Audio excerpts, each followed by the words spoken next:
The Oracle ASMR.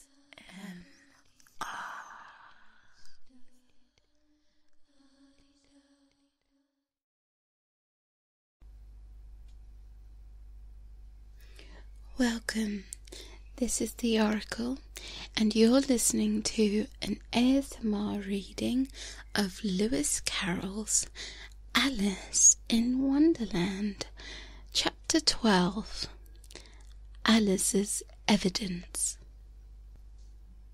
"Here," cried Alice, quite forgetting in a flurry of the moment how large she had grown in the last few minutes, and she jumped up in such a hurry that she tipped over the jury box with the edge of her skirt, upsetting all the jurymen onto their heads of the crowd below, and there they lay sprawling about, reminding her very much of a globe of goldfish she had accidentally upset the week before.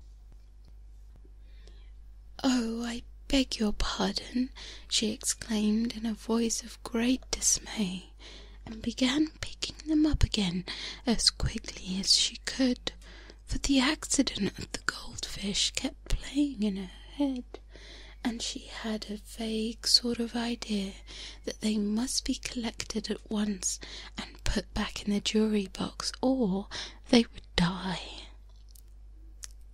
"The trial could not proceed," said the king in a very grave voice, "until all the jurymen are back in their proper places. All," he repeated, with great emphasis, looking hard at Alice as he said it.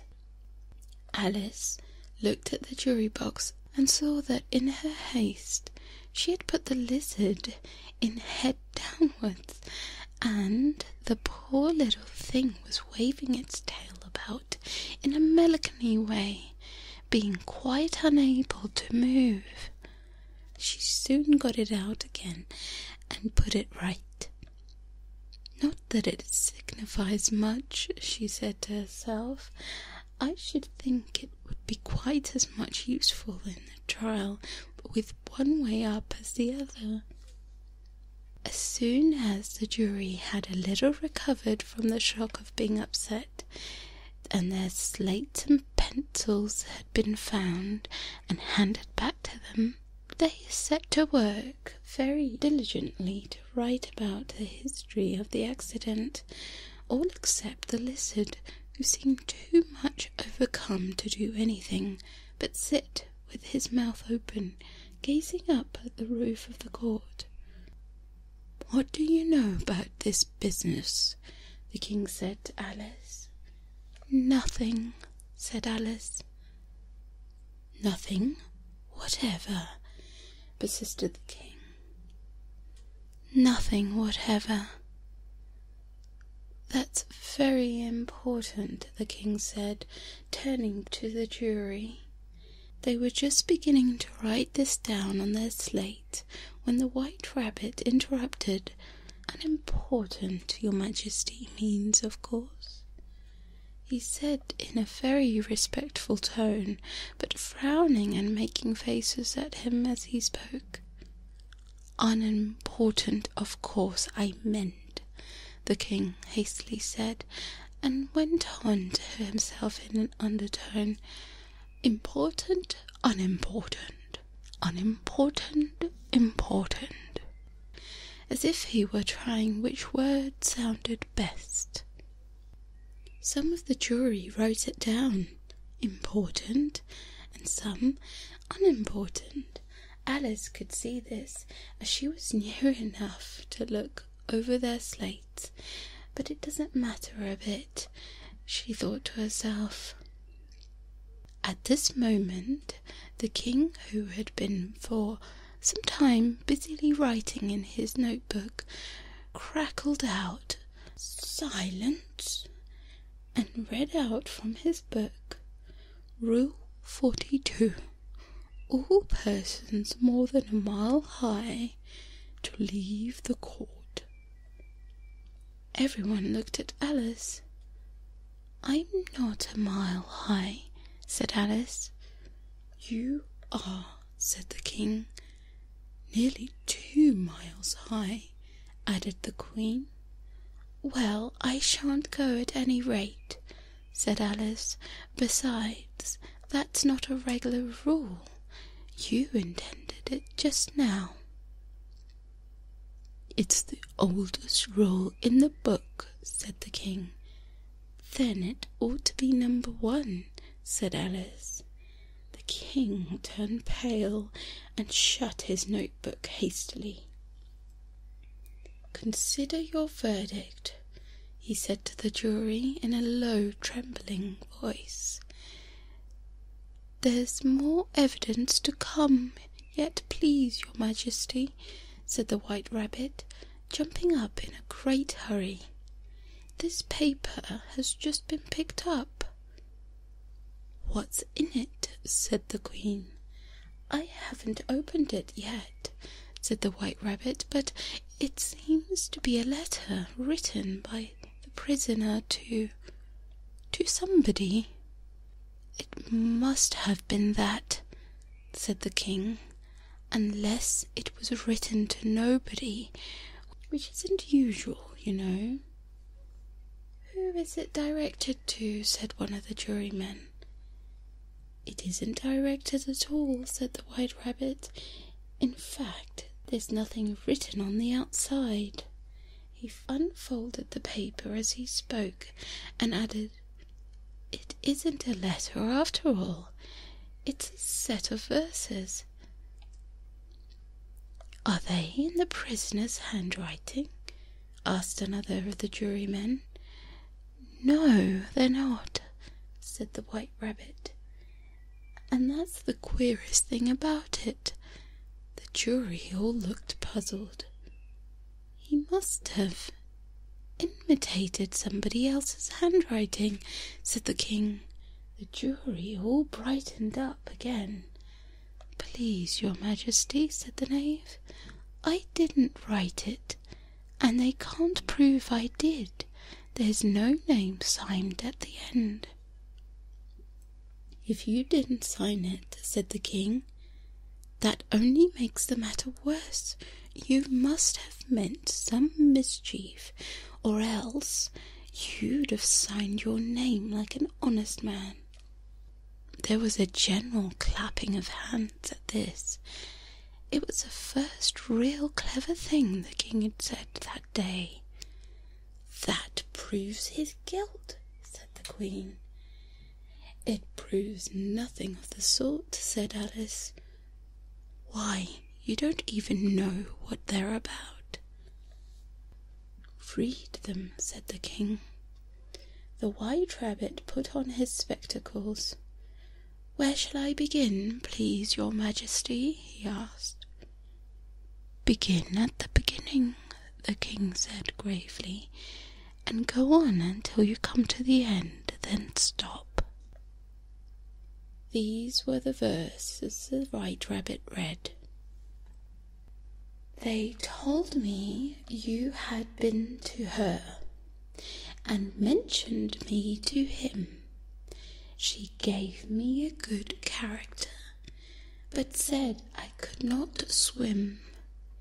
He sent them word I had not gone. We know it would be true if she would push the matter on. What would become of you? I gave her 1, they gave him 2. You gave us 3 or more. They all returned from him to you, though they were mine before. If I or she should chance to be involved in this affair, he trusts to you to set them free exactly as they were. My notion was that you had been, before she had this fit, an obstacle that came between him, ourselves, and it. Don't let him know she liked him best. For this must ever be a secret kept from all the rest between yourself and me." "That's the most important piece of the evidence we've heard yet," said the king, rubbing his hands. "So now let the jury—" "If any one of them can explain," said Alice. She had grown so large in the last few minutes that she wasn't a bit afraid of interrupting him. "I'll give him 6 pence. I don't believe there's an atom of meaning in it."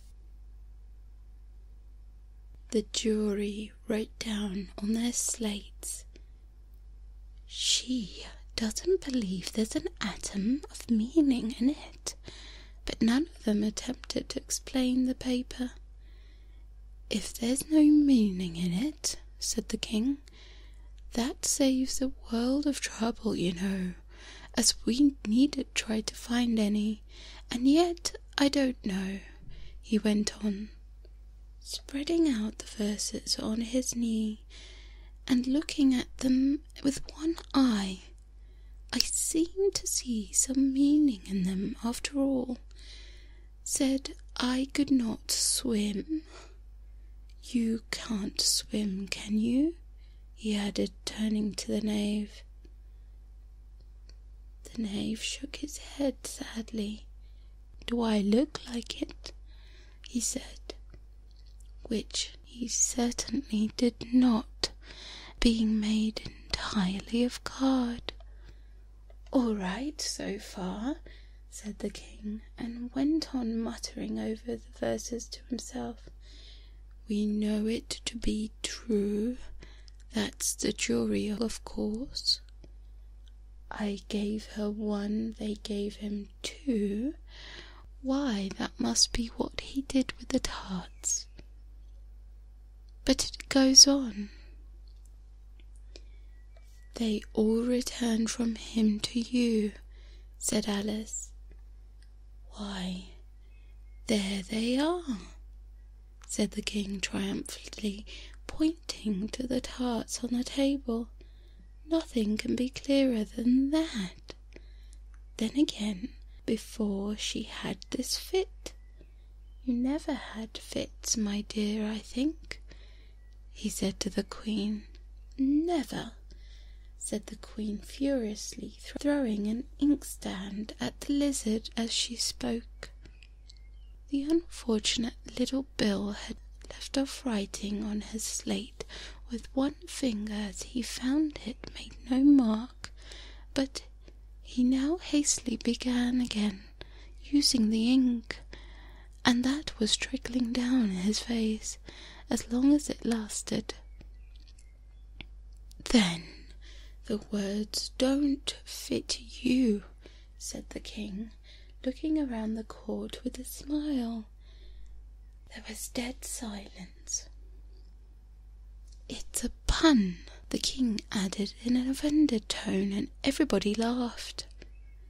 "Let the jury consider their verdict," the king said, for about the 12th time that day. "No, no," said the queen. "Sentence first, verdict afterwards." "Stuff and nonsense," said Alice loudly. "The idea of having the sentence first." "Hold your tongue," said the queen, turning purple. "I won't," said Alice. "Off with her head," the queen shouted at the top of her voice. Nobody moved. "Who cares for you?" said Alice. She had grown to her full size this time. "You're nothing but a pack of cards." At this the whole pack rose into the air and came flying down upon her. She gave a little scream, half of fright, half of anger, and tried to beat them off, and found herself lying on the bank with her head in the lap of her sister, who was gently brushing away some of the dead leaves that had fluttered down from the tree upon her face. "Wake up, Alice, dear," said her sister. "Why, what a long sleep you've had." "Oh, I've had such a curious dream," Alice said. And she told her sister, as well as she could remember them, all these strange adventures of hers that you must have just been reading about. And when she finished, her sister kissed her and said, "It was a curious dream, dear, certainly. But now run in to your tea. It's getting late." So Alice got up and ran off, thinking while she ran, as well as she might, what a wonderful dream it had been. But her sister sat still, just as she left her, leaning her head in her hands, watching the setting sun, and thinking of little Alice and all the wonderful adventures, till she began dreaming after a fashion, and this was her dream. First, she dreamed of little Alice herself, and once again the tiny hands were clasped upon her knees, and the bright, eager eyes were looking up into hers. She could hear the very tones of her voice, and see that queer little toss of her head to keep back the wandering hair that would always get in her eyes.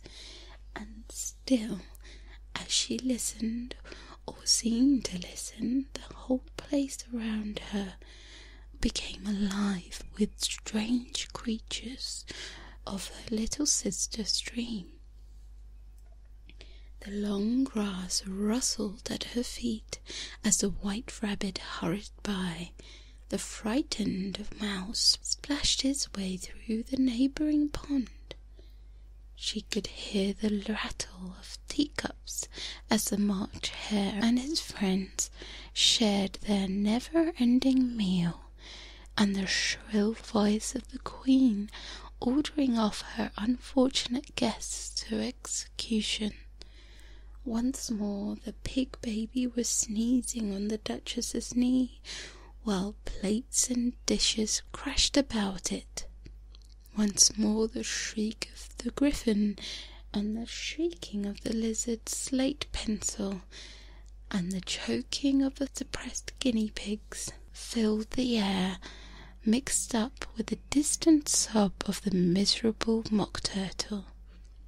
So she sat on, and with closed eyes, and half believed herself in Wonderland, though she knew she had but to open them again, and all would change to a dull reality. The grass would be all rustling in the wind, the pool rippling to the waving of the reeds. The rattling teacups would change to twinkling sheep bells, and the Queen's shrill cries to the voice of the shepherd boy, and the sneeze of the baby, the shriek of the griffin, and all thy other queer noises would change, she knew, to the confused clamour of the busy farmyard, while the lowing of the cattle in the distance would take place of the mock turtle's heavy sobs.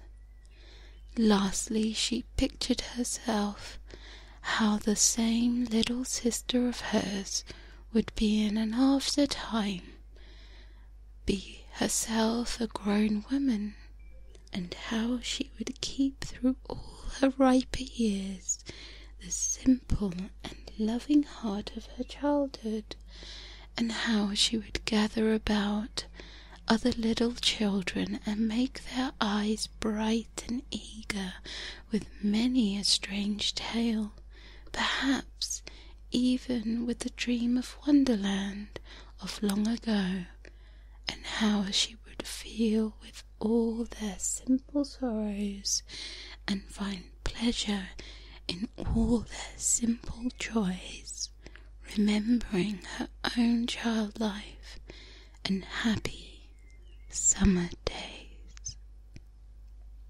The end. And that concludes the wonderful story of Alice in Wonderland. This really is one of my favourites. I hope you've enjoyed, and if you're on YouTube, then please comment, like, and let me know what you've thought. And for now, thank you and good night. Night. Night.